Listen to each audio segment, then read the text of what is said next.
COVID-19 levels are rising in the United States once again.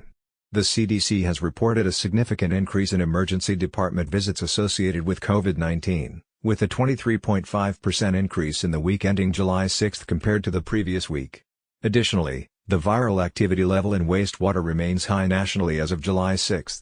This resurgence is reflected in various social circles, with more individuals and public figures testing positive for the virus recently.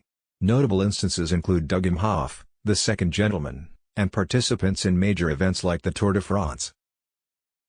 Dr. Liana Wen, an emergency physician and public health expert, explains that this summer wave is not unexpected.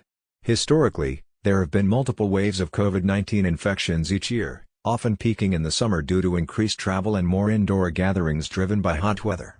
The level of concern for individuals should be guided by their medical circumstances, particularly for those who are older, immunocompromised, or have underlying health conditions.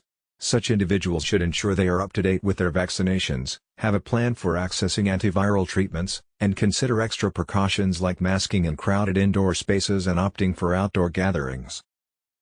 Many people have resumed their pre-pandemic lifestyles, treating COVID-19 like other respiratory viruses. While they prefer not to contract it, they are unwilling to forego social activities. The risk assessment varies individually, based on personal and medical situations. Dr. Wen suggests that those visiting vulnerable family members might reduce their risk of infection by avoiding indoor gatherings and wearing masks in crowded spaces for about a week before the visit. Taking a rapid test before the visit can also help minimize the risk of transmission. Rapid antigen tests remain a useful tool for screening COVID-19, though they are not as accurate as PCR tests.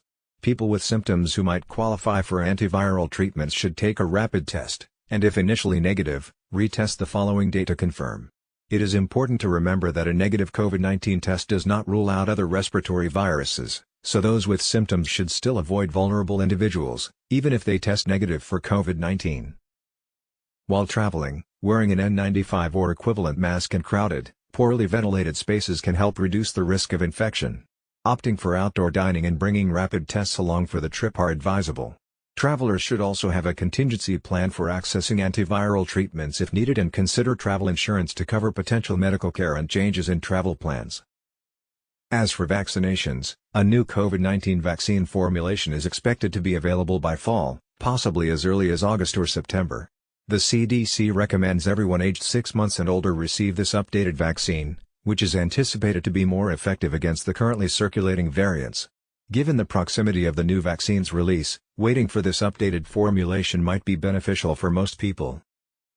Regarding isolation, the CDC no longer mandates a strict 5-day isolation period for those diagnosed with COVID-19. The current recommendation is to stay home until fever-free for at least 24 hours and symptoms are improving. For the subsequent 5 days, individuals should still take precautions such as masking and limiting close contact with others. However, if living with someone who is particularly vulnerable, it is advisable to avoid contact until testing negative for COVID-19. Overall, while many can continue their normal activities during this summer wave, those at high risk in their close contacts should maintain additional precautions.